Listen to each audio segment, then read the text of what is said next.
I don't know who needs to hear this today, but you are awesome. Mark Twain once said that he can go for 2 months on one good compliment. And I can understand that perspective. I can agree with that statement. Over time, I have come to realize how much I love small church ministry.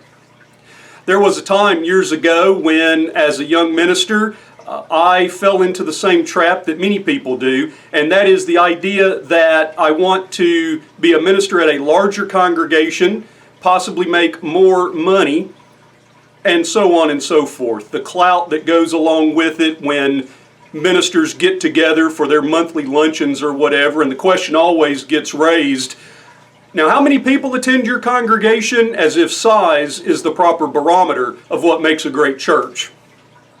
But over time, I have come to realize how much I love small church ministry. I wouldn't trade it for anything.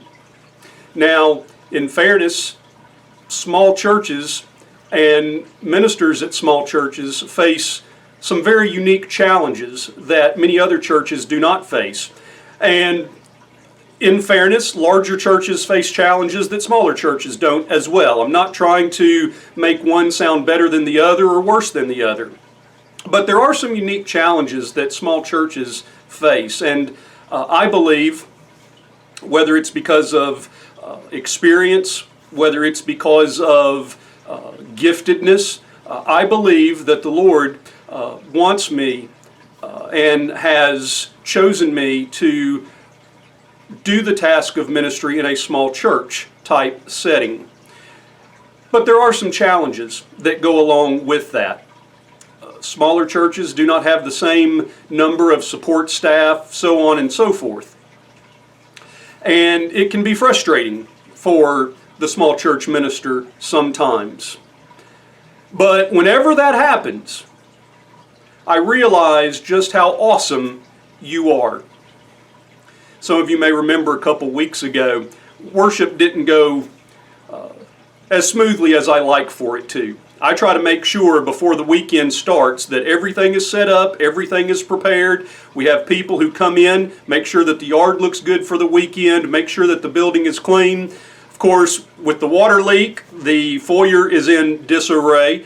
And on this Sunday, and I still don't know the reason for it, our projection system froze up.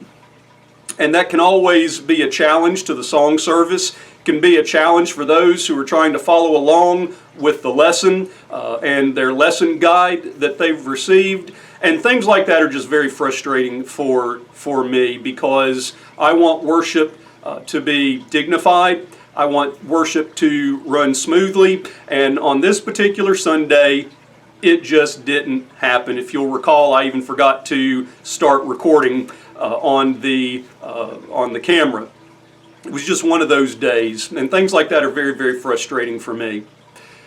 Well, that afternoon, I'm in the front yard playing fetch with Trig, and my phone beeps, and I got a text from someone just saying how much they appreciated the lesson, how timely it was for them, and just saying thank you. Every now and then on a Monday or Tuesday, I will get an email from someone who worshiped remotely saying something about the lesson. There are countless examples of those of you who have offered that one compliment that kept me going for another 2 months. And I wanted to say thank you. And I wanted to let you know that you are awesome. You're awesome for multiple reasons. I've shared with you one of them, the fact that you have the ability to encourage at just the time that encouragement is needed. And I'm sure I'm not the only one who gets encouraged. You are awesome because the Word of God says that you are fearfully and wonderfully made. And so today, I want to be the one to try and encourage you by saying thank you, by saying that you're awesome.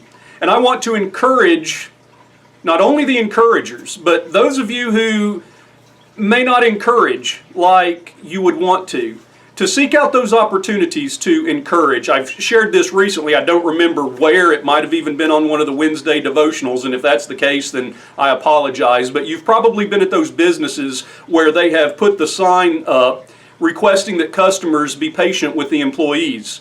With the labor shortage and the fact that more and more people are getting out and doing more and more, it's creating a strain on the service industries, restaurants, grocery stores, things of that nature.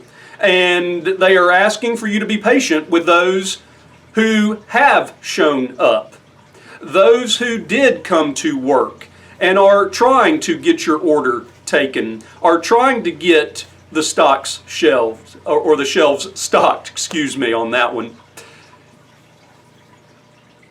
And so let us redouble our efforts to try and be encouragers. Let's be the awesome people that God made us to be. I've got nothing but big love for all of you. I hope you have a great rest of your day and a great rest of your week.